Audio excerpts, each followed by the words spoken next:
Questions? I want any questions. For Ace Young? I have a question. Ready. When you write a song with all those different songwriters, when you guys are sitting around writing that song, what was the first couple lines of that song? Gotta let it out. Baby, here's my confession. Yeah, lesson. I mean, you guys sit around and like look for that perfect word that. My hands are shaking and it's close to confess. Yeah. But like, I mean, you sit around like for an hour and go, "Oh, lesson." Sometimes you do. A lot of times it comes out really easily. On that one, the funny thing is the chorus didn't come. We had the verses and everything laid out within probably 15, 20 minutes. And the chorus just wasn't on the tip of our tongue, so I actually made everybody stop working on it. Because I didn't want to force it. And I actually got it at 3:30 that next morning when I was going to bed. I laid down and it was just playing. It wouldn't go out of my head. And right then it just goes, where could it go that's bigger? And it just went, I'm so addicted. And I was like, that's it. And then I ran with it. I didn't sleep much that night, but I got the chorus to the song. So it was that one. It went pretty fast because with like Desmond Child, he's ridiculous. I mean, he wrote "Dude Looks Like a Lady." He wrote "Living on a Prayer." He wrote "Want to Make a Memory" on Bon Jovi's last one, and he also did "Crazy."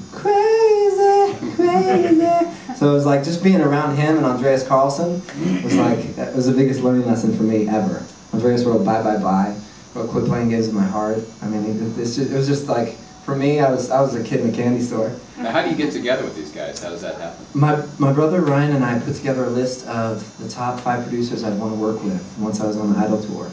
And the very first one was Desmond Child. Because I naturally come with more of an urban approach, like an R&B approach when I write. And I love rock. I have 4 older brothers, and in our household we'd have one room would have Led Zeppelin, another would have Beastie Boys. I had Jackie Wilson playing over and over and over as like an 8-year-old kid. And I wanted to bring something together that kind of made me, who I am now.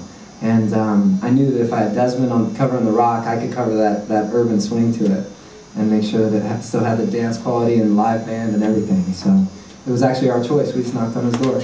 So how do you get past I'm working with a guy that I've idolized for all this time. How do you get past that? I can't believe you're... Yeah, you're working on it? How do you not get the geek factor and actually get to work? I had the geek factor for about 5 minutes with Desmond. And he wanted to do a 30-minute meeting. And has anybody met Desmond Child ever? No? He wears these thick glasses. And I don't mean thick here, I mean thick on the side. So that you can never really see what he's thinking or anything unless you're looking directly at him. Because if he turns his head, it's like this. So he always has that. His hair's always pulled back. And I just went in pretty much letting him know that I respected him and idolized him ever since I was a kid. And that made him feel old, so that started off like that. I was like, oh great, so I'm 50.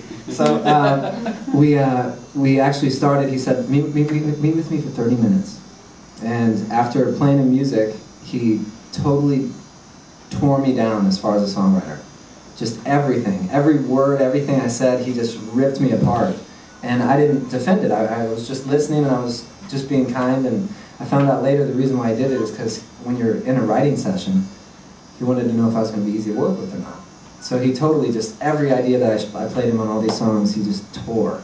And I felt like I was like this big, and I felt like he didn't want to work with me. And at the end of doing it, he goes, but I think you're a star. I think you have the everything to be as big as you want to be, and I would either do a single or the whole album, whatever you let me do. And he ended it with that. So I was sitting there like thinking he hated me. I was like, why is he still talking? Like I thought he just killed me, man. I was like, I had no idea why I was still there.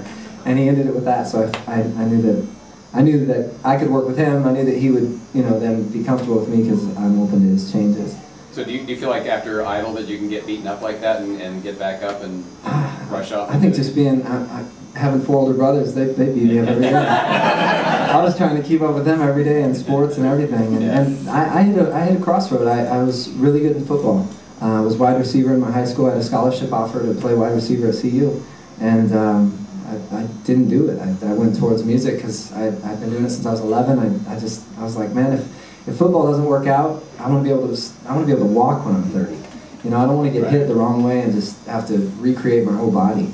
So I just... but nobody can say, I mean, they can't say, hey, you know, why are you giving up a sure thing like professional sports? So you're going to, you know, it's like, that's as risky as it gets. Oh, yeah. And I told my dad, and he died. He was like, what am I supposed to do on Friday and Saturday? I've been watching you play football every day. You're the wide receiver. He's like, what are you doing? So it was a trying time for everybody. But he gave me a year. He said, I'll give you a year, do whatever you want. And in that year, I got a song on a movie soundtrack that I wrote and produced. And it was called The Little Vampire. Jonathan Lipnicki, the kid with glasses from Jerry Maguire. Yeah. It was his kids' movie, flying cows and all this stuff.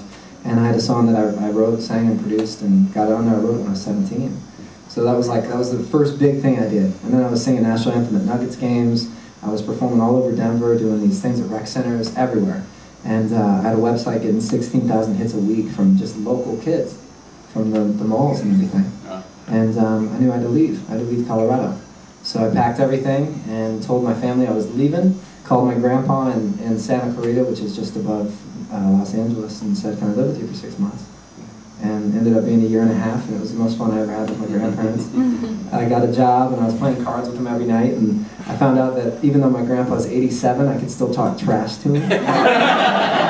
Yes, because I was always the kid that he would always remind me of the things I did wrong growing up, and he never forgot anything. So he'd be like, you remember when you caught that fish? You sure wouldn't touch it. You know, and I'm sitting there going, I was 6. I mean, like, what are you doing? So this time, I'll still to this day call him and I'll be like, we should do a card night. And he'll be like, okay. He's like, but I'm not going to go easy on you. I said, hey, you could have a heart attack, but I'm still not going easy on you. He kicks my butt every day we play cards. So it was really cool. And then Ryan moved out to LA a year and a half later. We moved to Hollywood. I did a whole album with Brian McKnight, toured with he and New Edition. And it was more urban.